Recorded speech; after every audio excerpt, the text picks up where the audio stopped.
Masquera say Zimbabwe, welcome to our channel Zimcotrations and Deep Secrets. Kana kariki kutanga kukuya paneno channel, please don't forget to subscribe. And also wakaro subscribe, don't forget to comment and share this video. Nasi Zimbabwe, tavigirai kunetsa mobato.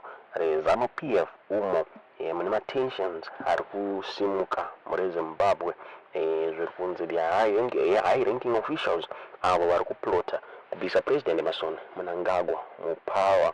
So nyaya yakabuda mushure mekunge pane mamwe maparty structures ari kupusha for President Emmerson Mnangagwa kuti vaonekwe vachitonga beyond 2028 kunyange zvazvo vakabuda vachitaura kuti he is going to retire after his second term. So pane madocuments akabuditswa paicase iyo ya former ZANU-PF youth leader vaJim Kunaka vari kusika readmission into the party. Nyaya iyi yanetsa pane accusations aripo around vaJim Kunaka zvichinzi his political maneuver iri linked nevanhu vari kuda kubvisa President Emmerson Mnangagwa mupower. Azinomira mushe Jim Kunaka ari kunzi is being seen as a pawn in a larger game. Pane allegations ekuti he is working with the former ZANU-PF Commissar Vasaviya Kasukuwere. So in a letter dated 23 July 2024, the Harare Provincial Executive described Wakunaka potential readmission yavo as a security threat, vachihighlighta ma-concerns animal links na Kasukuwere. This letter yakasignwa naProvincial Chairperson vaGoodwill Masimirembwa. Vakabuda vachitaura ivo vachiti zveshuwa pane madiscussions akaitwa on readmission yaJim Kunaka pamwe chete naTerence Kumbula. VaMasimirembwa vakaconfirma maminutes emeeting vachitaura ivo vachiti this letter yange nemaprovincial reservations Kunaka application yaKunaka weZimbabwe zvinzi and the application yakasendwa to the national leadership kuti wanikwe ichimeka ma-decisions ayo. So this letter yakabuditsa zvakare serious factionalism within ZANU-PF zvichinzi there are groups ari kucompete for influence and control within the party. This factionalism yakabuditswa naRatidzo Mukarati uyo anova the Women's Provincial Chairperson.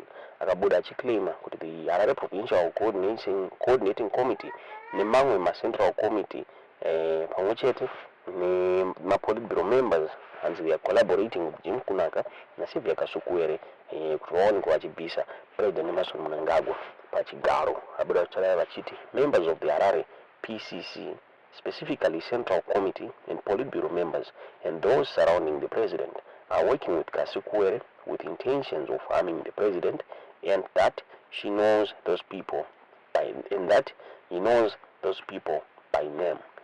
Ndo zvakabuda patsamba iyi muri Zimbabwe zvikanzi Comrade Mukarati said we should look beyond Jim Kunaka.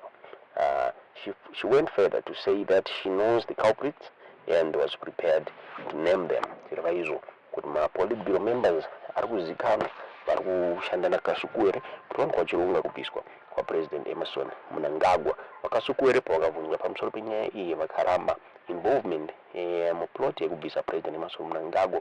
Vakataura ivo vachiti ma-economic policies nema-harsh conditions munyika hanzi they are the ones ari kushanda against President Emmerson Mnangagwa. Vakataura vachiti it is not Jim Kunaka who is pushing back against President Mnangagwa and the Mafidi dynasty. It is the people, it is the citizens ndo vasiri kuda President Emmerson Mnangagwa. Zvinomira mushe ZANU-PF ine history yema-factional fights kubva kudhara. Pafunga takaona mugore 2017 pakaitika coup yakaonekwa ichibvisa President Robert Mugabe. Zvinomira mushe recently pane ma-reshuffles akaitwa the Central Intelligence Organization the Zimbabwe Republic Police. Pane ma-top officials akachinjwa ma-posts. Vanhu vakaona mamuzi aya is consolidation yepower by Emmerson Mnangagwa. Ma-changes aya akabuda mushure mekunge pane ma-security breaches anga ari linked to ma-properties aMnangagwa nema-close relatives ake. Funga takaona ma-break-ins akaitika ne-mysterious fire yakaitika kumba kwa kuda Mnangagwa, the Deputy Minister of Finance zvakare pane imba yaPresident Emmerson Mnangagwa iri under construction iri kuBorodale yakaonekwa mbavha dzichipinda. Zvakare maoffices atourism, Deputy Minister Tongai Mnangagwa akasvika achipindwa nevanosviruzikanwa nevapi. So hapana kumira mushe. Christopher Mutsvangwa, the ZANU-PF spokesperson, akabuda achizama kutonodza nyaya idzi achitaura iye achiti the new leader weZANU-PF achachuzwa in an open contest zvinzi kutaura kwatiri kuti ZANU-PF ine a clear plan neprocedure yavachafollowa mukuchuza their new leader reZimbabwe. Zvinomira mushe zvinogona kupera zvisina kunaka.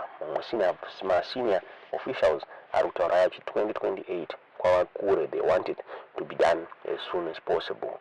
Succession battle are complicated. Ndofunga Vice President Constantino Chiwenga vari kuonekwa as the right candidate to succeed President Emmerson Mnangagwa. Vari kunzi health yavo haina kumira mushe. Zvakare maclose allies avo such as Nana Sibusiso Moyo na former Air Marshal Perence Siri hanzi kufa kwakaita kwasiya Vice President Constantino Chiwenga vari politically vulnerable. The Nairobi-based Zimbabwean analyst, political analyst Tinashe Gumbo akabuda achitaura achiti there are now doubts that Chiwenga will be the heir, apparently because of his ill health. Chiwenga is exposed as he no longer wields power in military circles. Ndozvo akabuda achitaura tsinga munoona sei nyaya iyi muZimbabwe yabuditswa neThe Standard vachitaura ivo vachiti the simmering tensions within ZANU-PF have boiled over as President Emmerson Mnangagwa now knows of high-ranking officials who are plotting to oust him from power. This revelation comes amidst spirited campaigns by some party structures to push for Mnangagwa rule beyond 2028 despite his promise to retire after his second term. These documents are related to a case where former ZANU-PF leader Jim Kunaka is seeking readmission into the party. This exposes a complex web of accusations, counter-accusations, and political maneuvering. Kunaka is a fierce critic of the government who is now seen as a pawn in a larger game, and there are allegations that he is a proxy of former ZANU-PF Commissar Xavier Kasukuwere. And in a letter dated 23 July 2024, the Harare Provincial Executive described Jim Kunaka's potential readmission as a security threat and highlighted concerns about the alleged links to Kasukuwere. The letter was signed by Provincial Chairperson Goodwill's Masimirembwa, and it outlines the proceedings of a meeting where the readmission of Kunaka and Terence Kumbula was discussed. Masimirembwa confirmed the minutes of the meeting and stated that a letter containing provincial reservations on Kunaka's application for readmission has been sent to the national leadership for a decision. The letter also reveals that there is serious factionalism within ZANU-PF and competing groups are vying for influence and control within the party. This factionalism is further evidenced by the accusations made by Ratidzo Mukarati, who is a women's provincial chairperson. She claims that members of the Harare Provincial Coordinating Committee and some Central Committee and Politburo members are collaborating with Kunaka and Kasukuwere against Mnangagwa. Ndozvabuda zvitaurwa neThe Standard muZimbabwe. Tingazoti nena sei nyaya iyi tiudziwo zvamukufunga pamusoro penyaya iyi mucomment section kuti chii chaitika nekuda kwezviri kuitika muZANU-PF. Tiudziwo zvamuri kufunga mucomment section.